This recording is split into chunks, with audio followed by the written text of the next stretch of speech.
I'm on a fantastic journey to look for the origins of life. It will be a journey full of wonders. Using the latest technology, it's possible to bring to life the very first living creatures that appeared on the planet, for the first time in 500 million years. Humans first appeared around 2 million years ago. The dinosaurs were wiped out 66 million years ago. The first complex multicellular organisms arrived around 550 million years ago. But for the first 3.5 billion years after the formation of the Earth, all that existed here were microscopic single-celled organisms. The planet was very different from the one we know today. The early continents had only just solidified. The land was volcanic, dry and lifeless. But deep in the oceans, life was beginning.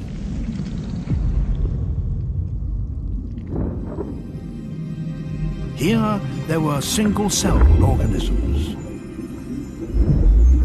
For millions of years, conditions remained unchanged, but slowly oxygen levels in the Earth's oceans began to rise, and that had a profound effect on the development of life.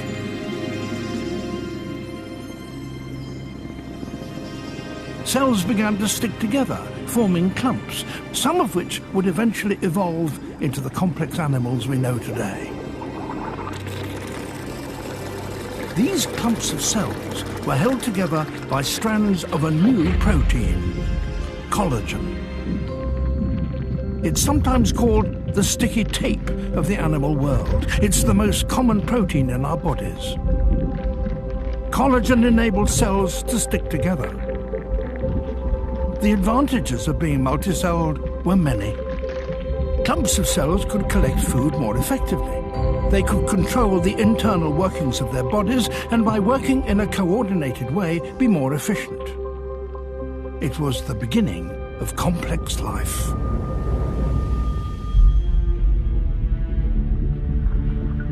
Millions of years later, life had evolved far beyond its infancy as simple clumps of cells into considerably more complex forms. Charnia was a member of a community of creatures that lived at the bottom of the ocean 550 million years ago.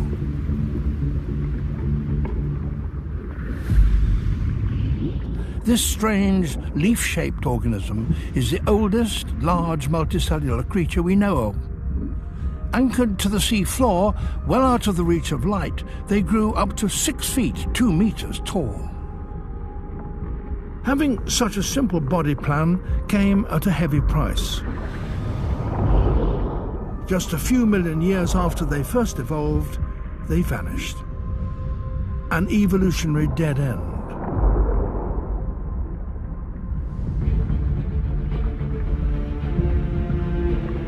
Just as Charnia was dying out, new creatures appeared that were constructed in a completely different and more complex way. And they were able to take a new and crucial step. They began to move. The first animal movements were undoubtedly slow, perhaps even too slow to notice. Dickinsonia crept about, feeding on the organic matter on the seafloor beneath it. Perhaps it moved with the help of hundreds of tiny tubular feet, as starfish do today. Kimberella was an early ancestor of the mollusks.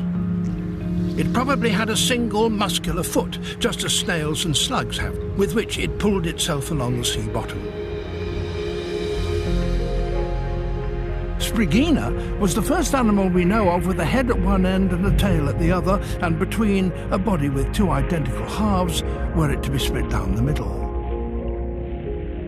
But once animals developed mouths and the ability to move, evolution took off. Just a few million years later, an evolutionary blink of the eye, these animals began to evolve so rapidly that life seemed to have exploded into a multitude of new forms. animals increased in numbers, diversity and size as never before.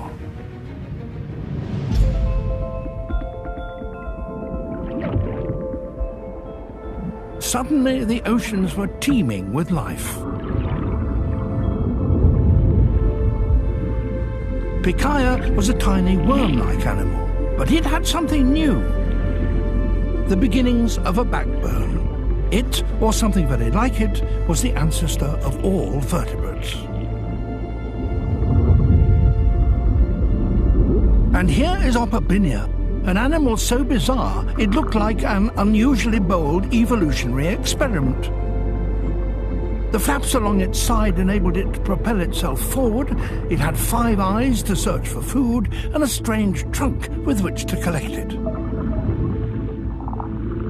Wiwaxia, once thought to be an ancestor of earthworms, is now believed to have been an early snail with a spiked protective shell.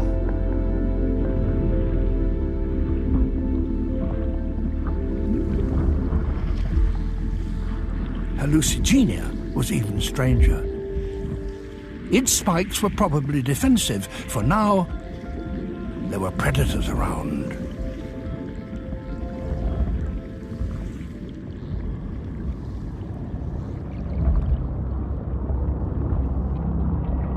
Anomalocaris may have been an ambush hunter waiting in concealment to grab unsuspecting prey.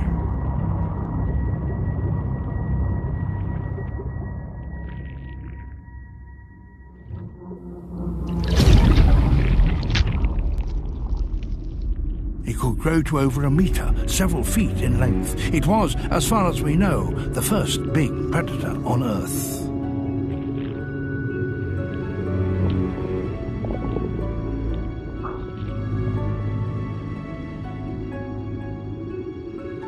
Creatures now needed to be able to defend themselves.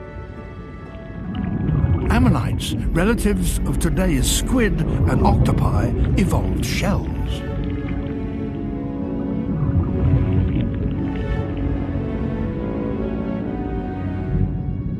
Other creatures evolved hard, jointed plates that encased their entire bodies, an exoskeleton. This innovation led to some of the most successful creatures in the history of life, the arthropods.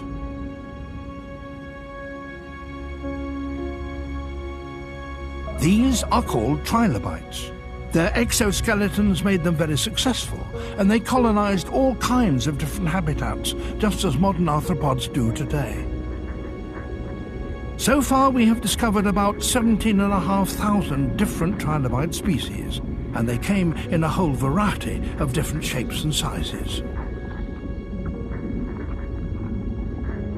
Trilobites were, without question, the most successful animals of their time. Today, the trilobites are extinct, but in their heyday, the continued evolution of their exoskeleton enabled their arthropod cousins to dominate the oceans. Then, 450 million years ago, some arthropods appeared that were truly giants.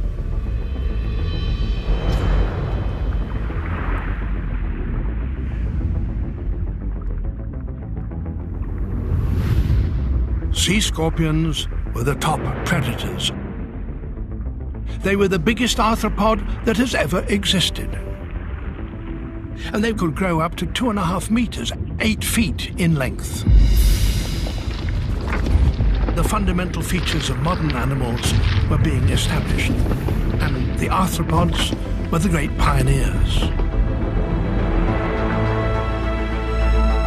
In the oceans, life had begun. But the land remained barren and without animals of any kind.